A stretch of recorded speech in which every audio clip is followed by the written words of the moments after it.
The Tableau data page is where you do all of your prep work for the Tableau. If you're not on the data page already, you can navigate here by clicking on a sheet and then navigating up to the data and double clicking on the data source that you'd like to view.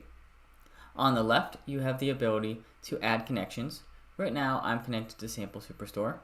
I can click Add and connect to other types of data. Once you're on a connection, you can see the sheets that are available. If you're connected to a database, you'll see data tables. I have orders, people, and returns available to me. In the middle of the screen, you see Tableau's data model. So I have three pieces of it: orders, people, and returns. And they're related with this line. I can drill into each of these tables by clicking the drop down and clicking open.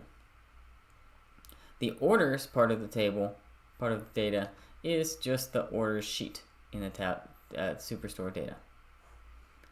Clear that out. On the bottom, you'll see a preview of your data. On the left, you have which columns are in your data, their data types, and some more information about them. On the bottom right, you see a preview of a couple of the rows. It's set to 100, but this can be changed to see more rows. On the top right, you're going to have the choice of live or extract. Live is just as it says, it's live connected to the data source, and extract is a copy.